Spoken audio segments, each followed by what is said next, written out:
गिर गया तो क्या हुआ, गिरता वही है जो चलता है। बस इतना सा करना है कि उठकर फिर से चलना है। नमस्कार दोस्तों, स्वागत है आप लोगों का। बहुत इंपॉर्टेंट क्लास लेके आप लोगों के सामने हूँ। एनसीईआरटी का प्रश्न संग्रह आप लोगों के सामने लेकर प्रस्तुत हुआ हूँ और भारत का संवैधानिक विकास में जो जो क्वेश्चंस हैं उस क्वेश्चन को हम पढ़ेंगे। और भैया विगत परीक्षाओं में जो प्रश्न पूछे गए हैं उनकी व्याख्या सहित हम हल करने वाले हैं। और एनसीईआरटी पर आधारित क्लासेज है भैया, ये भारतीय राज्य व्यवस्था की, इंडियन पॉलिटी की। लेक्चर फर्स्ट रहेगा और भैया जहाँ जहाँ पॉलिटी यानी राज्य व्यवस्था आता है, भारतीय इंडियन पॉलिटी, वहाँ ये क्वेश्चन आपको हमेशा ही मदद करेंगे। बहुत इंपॉर्टेंट क्लास रहने वाली है। हर एग्जाम जहाँ जिसका भाग राज्य व्यवस्था है वहाँ आपको क्वेश्चन मिलेंगे, छोटे छोटे एग्जाम से लेकर बड़े से बड़ा एग्जाम तक। तो शुरुआत करते हैं हम आज के पहले क्वेश्चन की।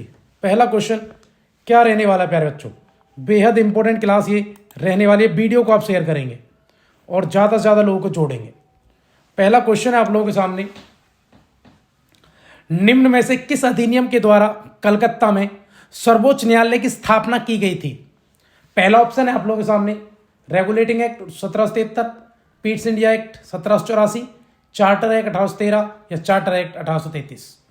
तो क्या आंसर रहेगा प्यारे बच्चों? इसका जो आंसर रहने वाला है वह रेगुलेटिंग एक्ट। इसी के तहत कलकत्ता का पहला सुप्रीम कोर्ट बना था भैया, याद रखना। कलकत्ता में जो बना था वो सुप्रीम कोर्ट बना था, ना कि हाई कोर्ट। और इसके जो पहले प्रथम जज थे वो कौन थे भैया? इसके पहले जज थे वो, उनका नाम था एलिजा इम्फे, याद रखना। एलिजा इम्फे पुरुष हैं, याद रखना, ये इसके जज थे। और कब बना था? 1773 के रेगुलेटिंग एक्ट के तहत 1774 ईस्वी में स्थापना हुई थी इसके प्यारे बच्चों। चलते हैं अगले क्वेश्चन। 1774 में बना था, 1773 के तहत। और इसके पहले जज कौन थे? एलिजा इम्फे थे प्यारे बच्चों। अगला क्वेश्चन क्या रहेगा? भारतीय शासन व्यवस्था के प्रतिनिधि एवं लोकप्रिय घटक को समाविष्ट करने का प्रथम प्रयास किस अधिनियम के द्वारा किया गया? तो भारतीय शासन व्यवस्था में प्रतिनिधि एवं लोकतंत्र के घटक, इनको कब भारत के संविधान में शामिल करने का एक अधिनियम आया था? मतलब किस अधिनियम के तहत भारतीय शासन व्यवस्था में शामिल हुए प्रतिनिधि और लोकप्रिय घटक? भारतीय परिषद अधिनियम 1881, भारतीय परिषद अधिनियम 1892, भारतीय परिषद अधिनियम 1909 या भारत सरकार अधिनियम 1919। तो बताएं प्यारे बच्चों क्या आंसर रहेगा? वीडियो को शेयर करें, बहुत इंपॉर्टेंट क्लास ये रहने वाली।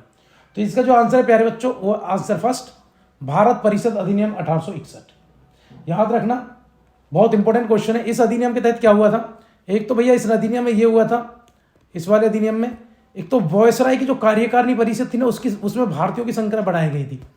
वॉयसराय की जो वायसराय था, कार्यकारिणी परिषद में भारतीयों की संख्या बढ़ा दी गई थी प्यारे बच्चों। एक तो ये काम हुआ था, और दूसरा प्रतिनिधि लोकतंत्र लोकप्रिय घटक को बढ़ाया गया, भारतीयों की संख्या बढ़ी थी, याद रखना।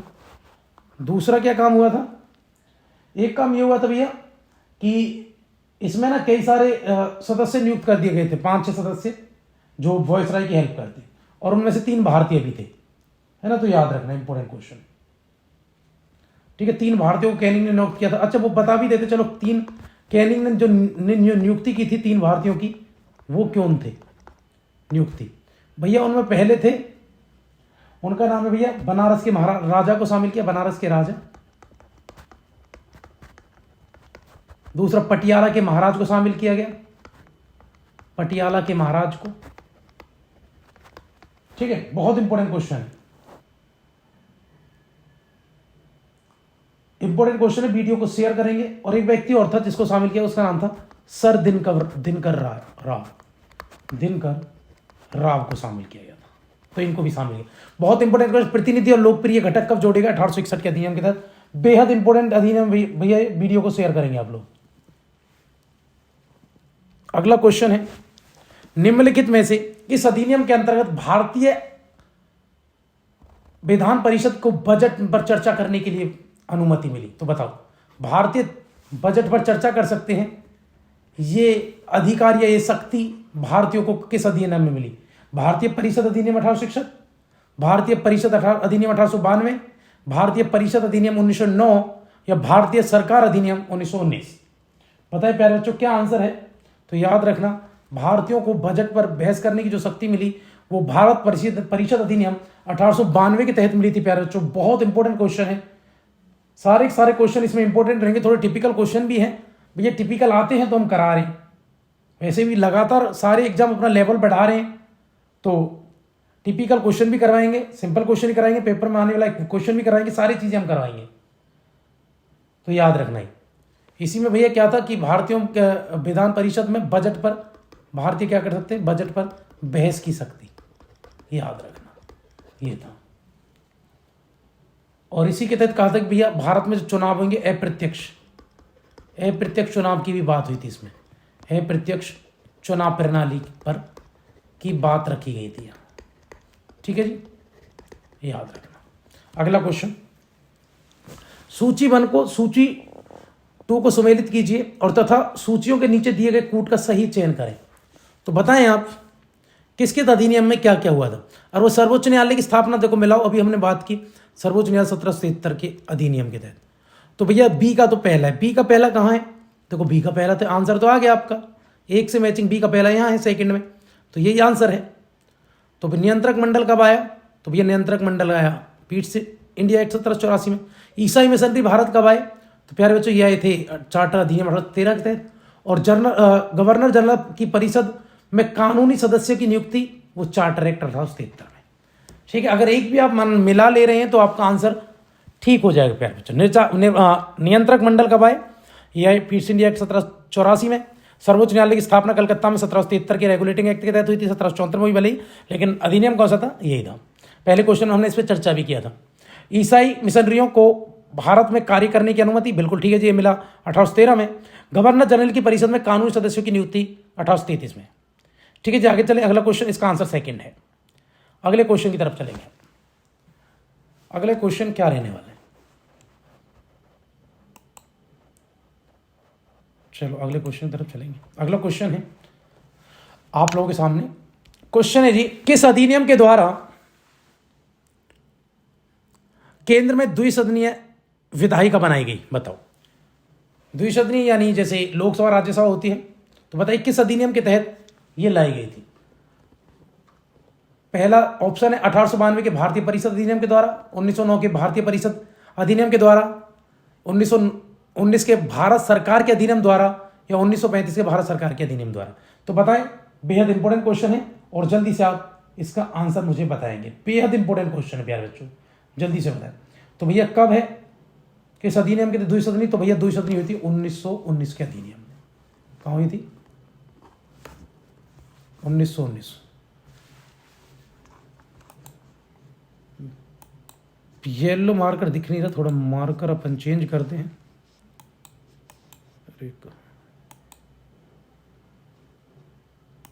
रेड के साथ ही करेंगे, ठीक है।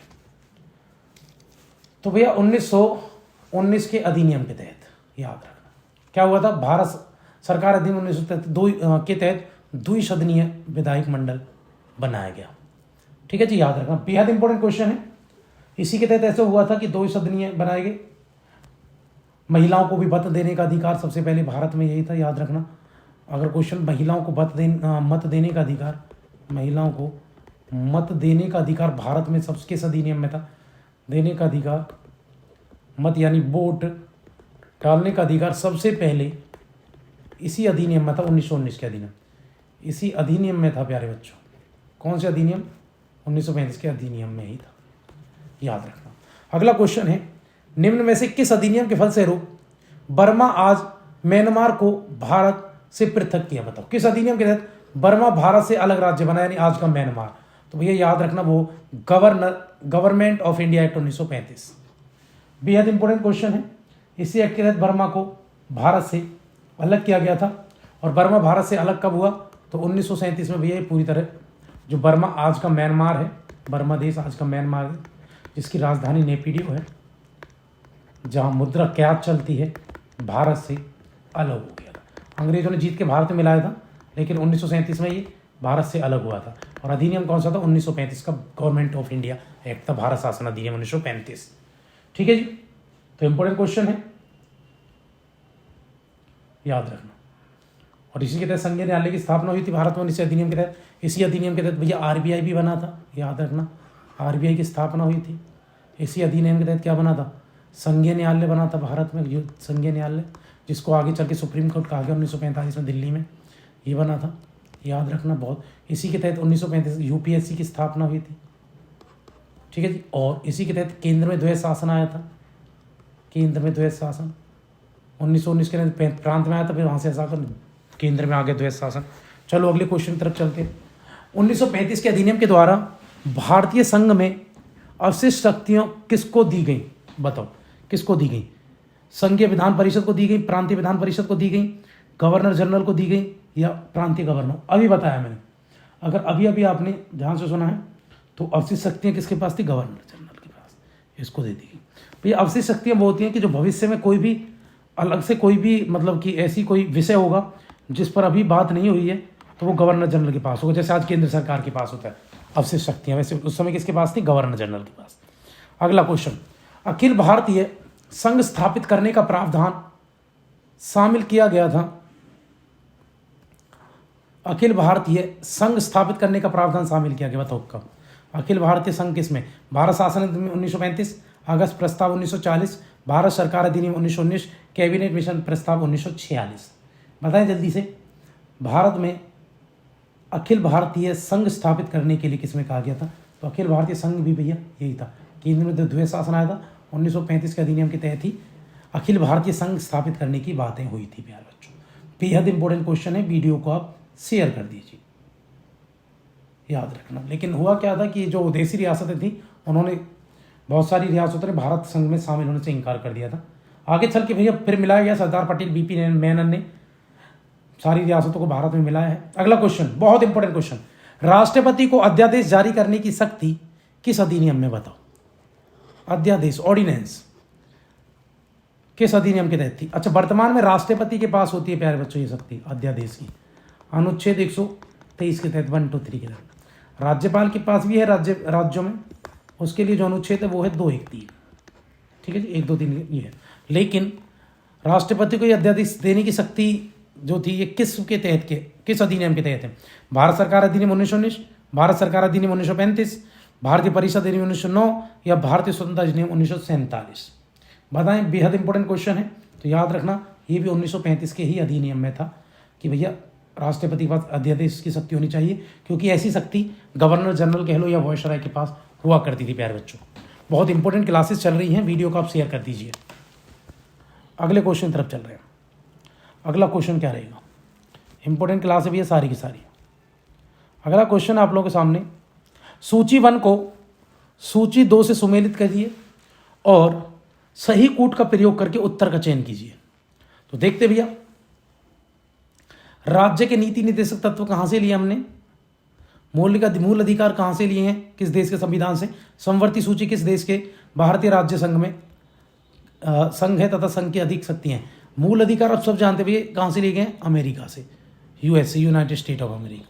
तो पहले का 5वां है, पहले का 5वां कहाँ है? 2 में मिल रहा है। चलो आंसर ए होगा, ऐसी होगा। और देखो, नीति निर्देशक तत्व आयरलैंड से लिए गए, तो पहले का 3 होगा, तो पहले का 3 और बी का 5, तो पहले का 3 बी का 5, आंसर तो ये आ गया। समवर्ती सूची हमने कहाँ से लिए भैया? समवर्ती सूची हमने कनाडा से लिए है ना। ये संघ हो गया ऑस्ट्रेलिया से, संघ एवं ये सारी चीज़ें। संघ हमने कहाँ से लिया? समवर्ती सूची हमने कहाँ से ली प्यारे बच्चों? वीडियो को शेयर करो जल्दी जल्दी। समवर्ती सूची ऑस्ट्रेलिया से या कनाडा से? जल्दी बताएं, क्योंकि संघ हमने कनाडा से लिया, जहाँ तक मुझे समझ आता है संघ हमने कनाडा से लिया है, और समवर्ती सूची हमने कहाँ से ली है? ऑस्ट्रेलिया से। कहाँ है समवर्ती सूची? समवर्ती सूची ऑस्ट्रेलिया से लिया हमने, ये रही, और संघ लिया हमने कनाडा से, याद रखना। तो बताओ पहले का क्या है? आयरलैंड से हमने क्या लिए? नीति निर्देशक तत्व। तो पहले का 3रा है, यहाँ मिल गया ये 2 में। दूसरे का 5वां है, फिर मिल गया 2 में। चलो सी, समवर्ती सूची हमने कहाँ से लिया? ऑस्ट्रेलिया से। सी का पहला, तो आंसर तो ये आ गया, ये प्यारा बच्चों, आंसर ये है, याद रखना। राज्य के नीति निर्देशक तत्व हमने कनाडा से लिए हैं, मूल अधिकार अमेरिका से लिए हैं, समवर्ती सूची ऑस्ट्रेलिया से लिए, और भारत का संघ का जो मॉडल है वो कनाडा पर आधारित है। ठीक है, याद रखना, किस पर आधारित है? कनाडा पर, याद रखना, ये बहुत इंपॉर्टेंट क्वेश्चन है, ये कनाडियन मॉडल पर आधारित है।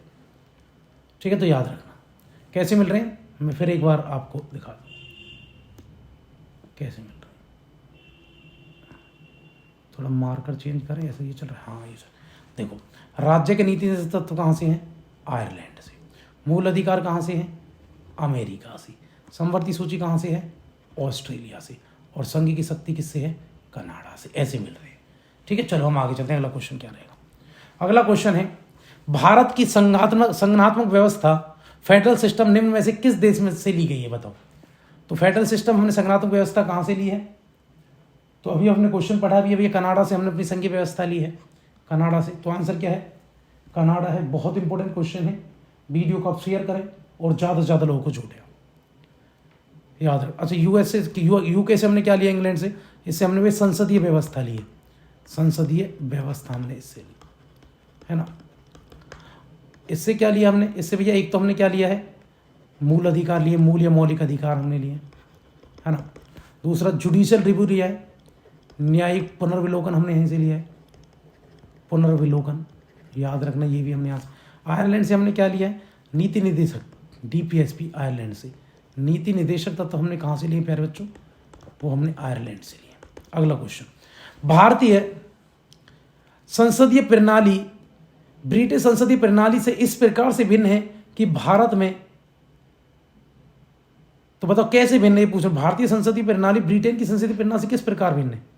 वास्तविक और नाम में तो दोनों प्रकार की कार्यपालिका है, सामूहिक उत्तरदायित्व की व्यवस्था है, द्विसदनीय व्यवस्था है, न्याय पुनर्विलोकन की व्यवस्था है।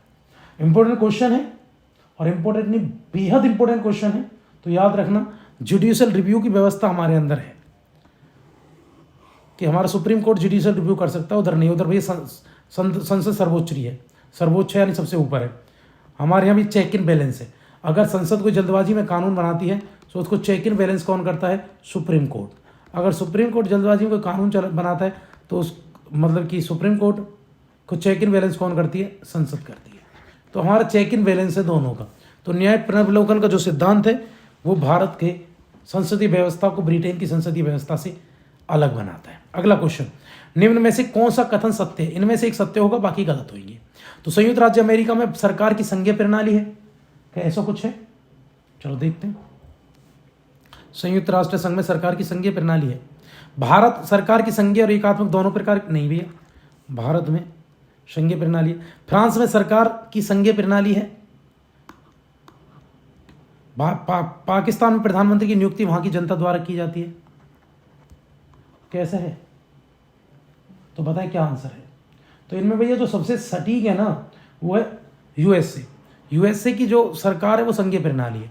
लेकिन ये संघ कैसा है? ये जो संघ है ना भैया, वो राज्यों का संघ है। राज्यों को अलग होने का अधिकार है, राज्यों की एकजुटता पर है। भारत में दोनों नहीं है, भारत में एक ही है संघीय प्रणाली है भारत की भी। फ्रांस में संघीय डायरेक्ट डेमोक्रेसी है ना, लोकतंत्र सीधा। और प्रधानमंत्री की नियुक्ति भैया आपस में एमएलए वगैरह मिलकर सब करते हैं, एमपी वगैरह करते हैं। चलो अगला क्वेश्चन, डायरेक्ट तो हम भी प्रधानमंत्री की नियुक्ति नहीं करते, हम भी एमपी चुनते हैं भारत में भी। भारतीय संविधान में निहित मौलिक अधिकारों का अवधारणा किस देश से संविधान से ग्रहण की गई है? बताओ। मौलिक अधिकारों की अवधारणा कहां से हमने मौलिक अधिकार लिए? फ्रांस से, ब्रिटेन से, यूएसए से या रूस से? तो भैया कहां से? अमेरिका से लिए ना हमने, यूएसए से। तो बहुत इंपॉर्टेंट क्वेश्चन है। अच्छा, हमने फ्रांस से क्या लिया है? फ्रांस से मैं आपको बता दूं, फ्रांस से उसकी क्रांति से हमने कुछ शब्द लिए हैं, जैसे कौन सी? स्वतंत्रता, स्वतंत्रता, समानता एवं बंधुत्व। ये हमने कहाँ से ग्रहण किए? फ्रांस की क्रांति, बंधुत्व याद रख। ब्रिटेन से हमने संसदीय व्यवस्था ली, संसदीय व्यवस्था याद रख। इससे हमने पंचवर्षीय योजना ली है। पंचवर्षीय योजना कहाँ से ली है? रूस से, याद रख। अगला क्वेश्चन, बी आर अम्बेडकर का संविधान सभा में निर्वाचन हुआ, कहां से चुने गए थे बी आर अम्बेडकर? बहुत इंपॉर्टेंट क्वेश्चन है भैया, इतना इंपॉर्टेंट क्वेश्चन है कि वीडियो को आप शेयर करेंगे और ज़्यादा से ज़्यादा लोगों को जोड़ेंगे। तो डॉक्टर बी आर अम्बेडकर का संविधान सभा में निर्वाचन कहां से हुआ था? जल्दी से बताएंगे। तो याद रखना भैया, अम्बेडकर का जो हुआ था, ऑप्शन के हिसाब से अगर हम जाएंगे तो भैया ये हुआ था तत्कालिक मध्य भारत से, और वो भी कहाँ से? पूर्वी बंगाल, पश्चिमी बंगाल से नहीं भैया, याद रखना पूर्वी बंगाल से आए थे, पश्चिमी बंगाल से नहीं थे, पूर्वी बंगाल से। अविभाजित भारत था तब ये वहाँ से आए थे, जो बंगाल प्रांत का पूर्वी भाग है वहाँ से, इसको मध्य भारत आप कह सकते, तत्कालिक मध्य भारत। डॉक्टर बी आर अम्बेडकर के जन्म और मृत्यु का क्रमशः है क्या है? बताएं जल्दी। अंबेडकर कहाँ से? अंबेडकर बंबई से था ना प्यारे बच्चों, अंबेडकर बंबई से थे, याद रखना, बंगाल से नहीं। अंबेडकर तो बंबई से आए थे संविधान सभा में, याद रखना, इंपॉर्टेंट क्वेश्चन है। अंबेडकर तो बंबई से थे, बिल्कुल सही बात है। अंबेडकर कहाँ से थे? बंबई से, बिल्कुल, बहुत इंपॉर्टेंट क्वेश्चन, याद रखना, संविधान सभा में।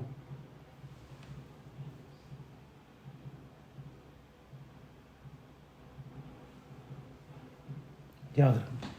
अच्छा, जो मैं बता रहा था आपको कि पूर्वी बंगाल से अविभाजित भारत के समय हुआ था, पर ये कहाँ से आए थे? दोबारा मुंबई प्रांत से ये निर्वाचित हो गए, दोबारा आए। बी आर अम्बेडकर का जन्म और मृत्यु, तो बताओ इनका जन्म कब हुआ, इनकी मृत्यु कब हुई? बहुत इंपॉर्टेंट क्वेश्चन है, बताएंगे जल्दी से। भैया जन्म 1891, मृत्यु 1956 में हुई थी। जन्म कब हुआ था? 14 अप्रैल 1891 मऊ मध्य प्रदेश में, और मृत्यु कब हुई थी? 6 दिसंबर 1956 दिल्ली में मरे थे। याद रखना, बहुत इंपॉर्टेंट क्वेश्चन है, बी आंसर है। अगले क्वेश्चन तरफ चलेंगे। अगला क्वेश्चन क्या है जी? अगला क्वेश्चन, बी आर अम्बेडकर संविधान सभा में भैया बंबई से आए थे, उससे पहले वो बंगाल से चुने गए थे, तभी मैंने आपको आंसर बताया। उससे पहले वो एक बार बंगाल से भी चुने गए थे, ठीक है, क्योंकि पूरी बंगाल चुने गए थे, पूरी बंगाल क्या हो गया? पाकिस्तान में आ गया था, इसलिए उनको दोबारा से कहाँ से? पाकिस्तान भी क्या था? पूरी बंगाल क्या था? आज पहले पाकिस्तान था, पूरी पाकिस्तान अब बांग्लादेश था, बन गया है। तो ये वहाँ से इनका निर्वाचन आ गया था, इनको दोबारा से कहाँ से चुनवा के लाए? बम्बई, इसलिए मैंने वो आपको पूरी बंगाल बताया था, वही मेरे दिमाग में चल रहा था। वैसे जो है आंसर क्या है प्यारे बच्चों इसका? इनको दोबारा चुना कहाँ से लाए थे? और दोबारा से इनको लाए थे यहाँ से, याद रखना।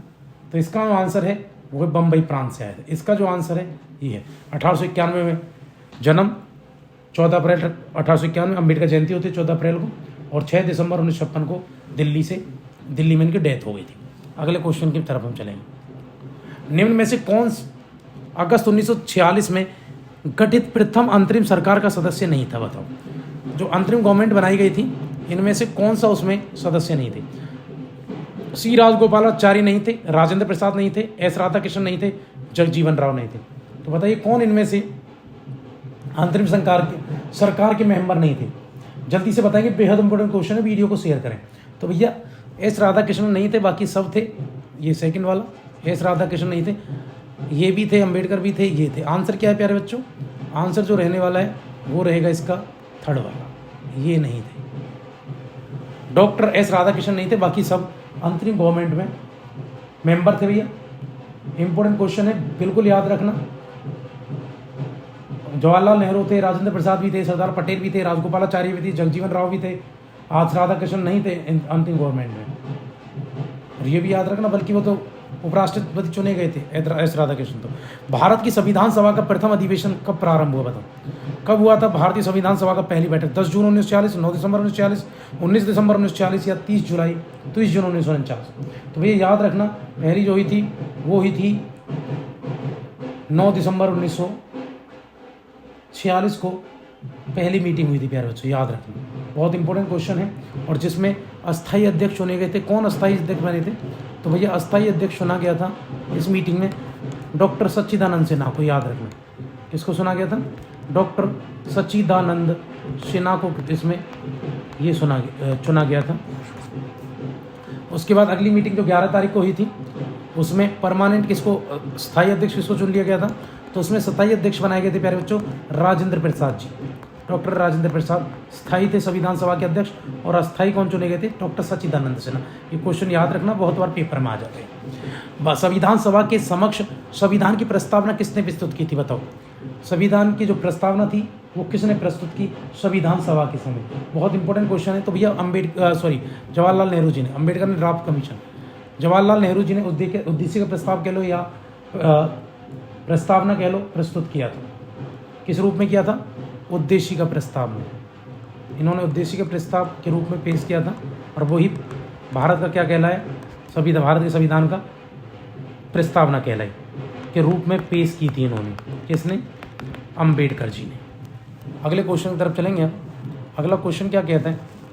अगला क्वेश्चन आप लोगों के सामने सूची 1 और 2 दी गई है, और दोनों कूटों को मिलाएं। सूची 1 को 2 से मिला दीजिए।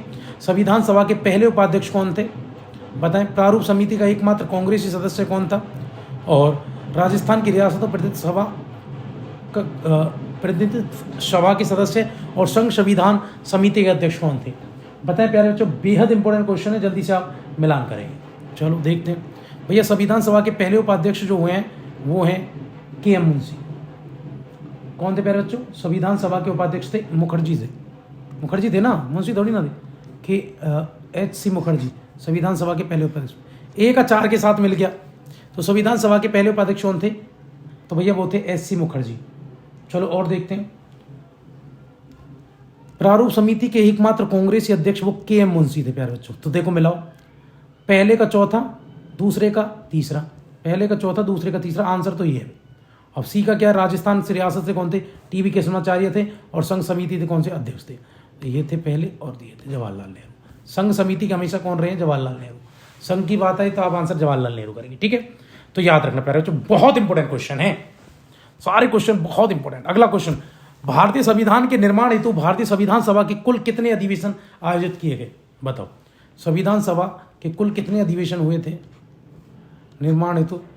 तो बताएं जल्दी, क्या अधिवेशन हुए थे? तो भारतीय संविधान के निर्माण होते संविधान सभा जो टाइम लगा था भैया संविधान को बनने में, 2 साल 11 महीने 18 दिन लगे थे, है ना, संविधान को बनने में, ठीक है। और कुल जो बड़े अधिवेशन हुए थे जो 165 दिन चले थे, वो कुल 12 बड़े अधिवेशन आयोजित किए गए थे। याद रखना, 165 दिन चले थे। और जो खर्च आया था वो लगभग 64 लाख रुपए का खर्च आया था संविधान को बनाने। याद रखना। संविधान सभा में सदस्यों का निर्वाचन कैसे हुआ था बताओ, कैसे हुए थे? प्रत्यक्ष रूप के द्वारा, भारतीय राष्ट्रीय कांग्रेस के नामांकन द्वारा, भारतीय राज्यों के सदस्यों के नामांकन द्वारा, या प्रांतीय विधानसभा के सदस्यों द्वारा? बताएं जल्दी से। भारतीय संविधान में जो सदस्य निर्वाचन हुए थे प्यारे बच्चों, उनका निर्वाचन कैसे हुआ था? इंपॉर्टेंट क्वेश्चन है। तो भैया उनका प्रांतीय विधानसभा के सदस्यों द्वारा उनका चुनाव किया गया था। प्रांतीय विधानसभा के सदस्यों का चुनाव हुआ था। और कैसे हुआ था? अप्रत्यक्ष तौर पर। कैसे हुआ था? अप्रत्यक्ष के तौर पर प्रांतीय विधानसभा के सदस्यों ने किया था, जनता ने नहीं किया। प्रांतीय विधानसभा के सदस्यों ने अप्रत्यक्ष तौर पर इनका किया था। अप्रत्यक्ष तौर पे तो हुआ था, लेकिन प्रांतीय विधानसभा के सदस्यों द्वारा हुआ था। संविधान सभा के कानूनी सलाहकार कौन थे? बहुत important question. B.R. Ambedkar, doctor B.R. Ambedkar, doctor Rajendra Prasad, B.N. Rao या के.एम. मुंशी? तो कौन थे भैया? B.N. राव थे। संविधान सभा के एडवाइजर कौन थे? B.N. राव। सर बेनीगल नरसिंह राव कौन थे? बेनीगल नरसिंह राव थे। बेनीगल नरसिंह राव ये थे, याद रखो। निम्न में कौन भारतीय संविधान की प्रारूप समिति का सदस्य नहीं था? बताओ, इनमें से कौन प्रारूप समिति में नहीं था? प्रारूप समिति के अध्यक्ष कौन थे? भैया प्रारूप समिति के अध्यक्ष थे doctor B.R. Ambedkar. B.R. Ambedkar ji प्रारूप समिति के अध्यक्ष थे। और इनमें से कौन प्रारूप समिति का अध्यक्ष नहीं था? और भैया 4-5 ऑप्शन आप लोगों के सामने, और मैच करके ही आपको आंसर देना है। तो देखते हैं भैया कौन कौन नहीं थे। एक तो जी पटेल नहीं थे, पटेल तो थे ही नहीं। तो 1, 4 इसमें नहीं, ये तो होगा नहीं। जवाहरलाल नेहरू थे, सदस्य नहीं थे? बताओ, इंपॉर्टेंट क्वेश्चन है। वीडियो को शेयर करें और ज़्यादा से ज़्यादा लोगों को आप जोड़ेंगे। बहुत इंपॉर्टेंट क्वेश्चन भी है। अध्यक्ष कौन थे इसके? अब सभी जानते हैं, अंबेडकर जी अध्यक्ष थे। 6 अन्य सदस्य थे, जिनमें एक नाम था N. गोपाल स्वामी आयंगर। तो थे भैया, बिल्कुल थे, आयंगर साहब तो थे। दूसरे के.एम. मुंशी थे, अल्लादी कृष्णाचार्य थे, सर सैयद मोहम्मद थे, तो ये थे। लेकिन यहाँ पर 2 सदस्य, एक तो BN मित्र जो स्वास्थ्य खराब होते हैं उनकी जगह कौन आए थे, एम माधवराव आए थे ना, और DP खेतान की जगह कौन आए थे, TT कृष्णाचार्य आए थे। तो भैया कौन नहीं थे, जल्दी बताएं। तो इसमें कहीं भी आपको जवाहरलाल नेहरू नहीं थे और दूसरे कौन नहीं थे, पटेल नहीं थे। तो भैया 2 और 4 नहीं थे, 2 और 4 ऑप्शन में है ही नहीं, तो ये ऑप्शन गलत है। तो याद रखना 2 और 4 आंसर है, ये नहीं थे। बाकी प्रारूप समिति अम्बेडकर अध्यक्ष, जवाहरलाल नेहरू पटेल नहीं थे। इसका आंसर क्या है, 2 और 4, याद रखना। अगला क्वेश्चन, भारतीय संविधान की 26 नवंबर 1949 को किसके द्वारा अधिनियमित किया गया था, बताओ। 26 नवंबर 1949 को किसने अधिनियमित किया, संविधान सभा द्वारा, भारत के गवर्नर जनरल द्वारा, भारतीय संसद द्वारा, ब्रिटिश संसद द्वारा। तो संविधान को 26 नवंबर 1949 को किसने अपनाया था, बताएं जल्दी से। तो याद रखना संविधान सभा ने संविधान को अपनाया था, इसी ने बनाया, इसी ने अपनाया, याद रखना। 26 नवंबर 1949 को संविधान बनकर तैयार हुआ। अगला क्वेश्चन है, किस वर्ष में जनगण मन को भारत के राष्ट्रीय गान के रूप में अपनाया गया, बताओ। कब अपनाया जनगण मन को, वर्ष 1948, 1949, वर्ष 1950, वर्ष 1951, बताएं जल्दी से कब अपनाया गया। बहुत इंपॉर्टेंट क्वेश्चन है, वीडियो को शेयर करें और ज़्यादा से ज़्यादा लोगों को जोड़ें। बताएं जल्दी से कब अपनाया गया, क्वेश्चन आप लोगों के सामने है।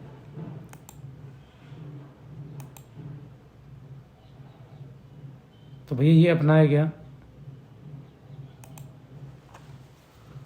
क्वेश्चन क्या है, राष्ट्रीय गान को कब अपनाया, बेहद इंपॉर्टेंट क्वेश्चन है भैया। मार्कर हमने थोड़ा चेंज किया है, इससे मजा आने वाला है इस मार्कर से। तो भैया कब, 1950 में हमने कब अपना लिया, 1950 में। 1950 में हमने किसको अपना लिया था, राष्ट्रीय गान को। निम्न में से संघ संविधान समिति के अध्यक्ष कौन थे, बताओ संघ के कौन थे। और मैंने क्या बताया आपको कि जहां भी संघ आए हमेशा कौन है, जवाहरलाल नेहरू। तो क्या आंसर होगा प्यारे बच्चों, जवाहरलाल नेहरू संघ थे। संविधान को 26 जनवरी के दिन लागू करने का निर्णय इसलिए था क्योंकि कांग्रेस ने इस तिथि को वर्ष 1950 स्वतंत्रता दिवस के रूप में मनाया था, सही बात है। इस तिथि को 1942 छोड़ा तो नहीं था, गलत है। ये एक सुबह का दिन था, नहीं। ये उपरोक्त में से तो पहला सही है भैया। तो 1930 में हमने जब भैया 1929 में लाहौर अधिवेशन हुआ था कांग्रेस का, जो 1930 तक चला था, तभी भारत का पहला स्वतंत्रता दिवस मना लिया गया था और पहला पूर्ण स्वराज दिवस मना लिया गया था। तो इसी डेट की सम्मान रखने के लिए हमने 26 जनवरी को ही 26 जनवरी 1930 को मनाया पहला स्वतंत्रता दिवस, और मनाते आ रहे थे हम लोग। तो इसलिए भैया हमने यह था कि हम डेट को सम्मान रखेंगे। जिस दिन हम एक्चुअल में आज़ाद हुए 15 अगस्त को, उस दिन तो हम स्वतंत्रता दिवस मनाएंगे, आज़ादी दिवस, लेकिन 26 जनवरी को हम जो लगातार आज़ादी दिवस मनाते आ रहे थे उसका भी हम सम्मान रखेंगे। इसलिए उस दिन को हमने किसके रूप में मना लिया प्यारे बच्चों, हमने कहा उस दिन अपना संविधान लागू कर लेंगे, है ना भाई। अगला क्वेश्चन क्या है, वर्ष 1946 में निर्मित अंतरिम सरकार में कार्यपालिका परिषद के उपसभापति थे, कौन थे। तो अंतरिम सरकार में कार्यपालिका के परिषद के उपसभापति कौन बने थे, वो जवाहरलाल नेहरू थे, डॉक्टर राजेंद्र प्रसाद थे, डॉक्टर एस राधाकृष्णन थे, या जगजीवन राव थे।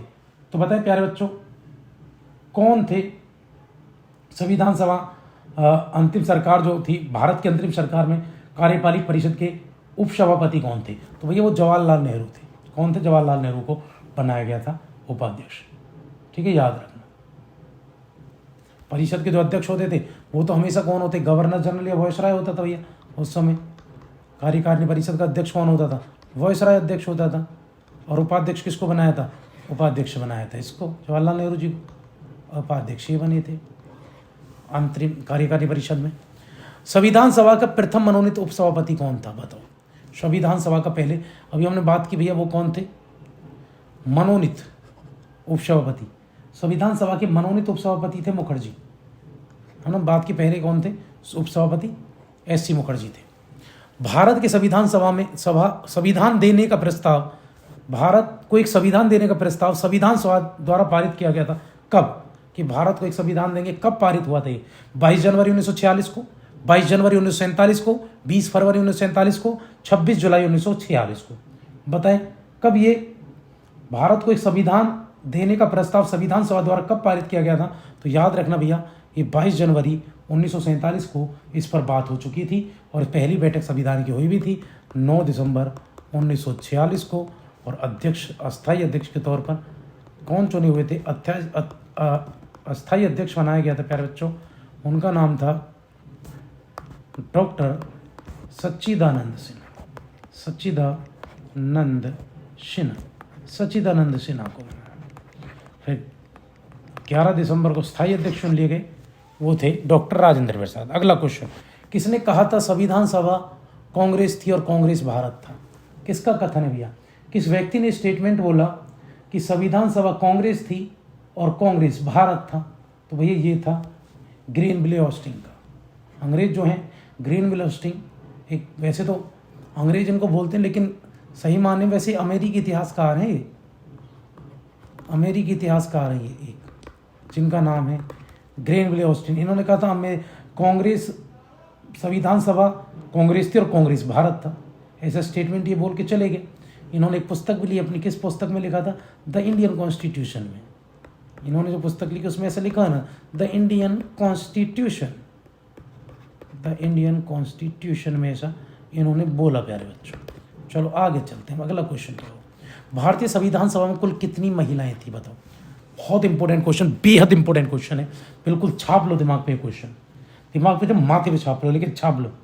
तो बताओ कितनी थी महिलाएं, कितनी थी संविधान सभा में? तो भैया संविधान सभा में मात्र 15 महिलाएं थी, याद रखना, बहुत इंपॉर्टेंट क्वेश्चन है। चलो यहाँ से थोड़ा और बातें बताऊँ।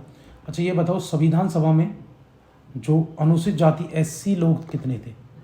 SC लोगों की संख्या कितनी थी? तो SC सदस्य थे भैया वो थे 26, और ST कितने शामिल थे? ST सदस्य जो शामिल थे वो थे मेरे भाई 33, महिलाएं 15, सदस्यों की संख्या है। अगले क्वेश्चन की तरफ चलेंगे। अगला क्वेश्चन क्या है? अगला क्वेश्चन है निम्न में से कौन से कथन संविधान सभा के विषय में सत्य हैं? तो बताइए इनमें से कौन सा कथन संविधान सभा के लिए बिल्कुल सही बात कहता है? एक है आपका, वह वयस्क मताधिकार पर आधारित थी, वह प्रत्यक्ष निर्वाचन का परिणाम थी, वह बहुदलीय निकाय थी, उसने अनेक समितियों के माध्यम से कार्य किया। तो बताएं क्या वह वयस्क मताधिकार था? नहीं, सबको वोट डालने का अधिकार कहाँ था? क्या वह प्रत्यक्ष निर्वाचन का परिणाम था? प्रत्यक्ष निर्वाचन का कहाँ परिणाम था? MP वगैरह ने वोट दी थी, जनता ने सीधा प्रत्यक्ष दिया ही ना।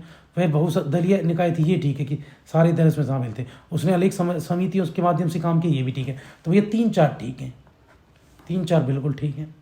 संविधान दिवस मनाया जाता है कब? 26 नवंबर, 26 जनवरी, 22 जनवरी, 22 नवंबर।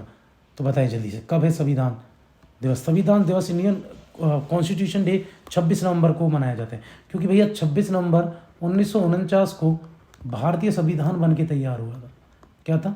भारतीय संविधान बन के तैयार हुआ। कब? 26 नवंबर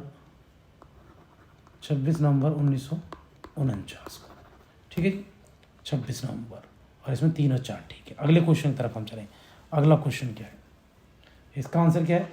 ये वाला है, इसका आंसर ये है। अगले क्वेश्चन की तरफ चलेंगे। अगला क्वेश्चन भैया, यहाँ पर हमारी वीडियो, आज की वीडियो यहीं रोकते हैं। बहुत इंपॉर्टेंट क्वेश्चन रहे हैं हर एग्जाम के लिए।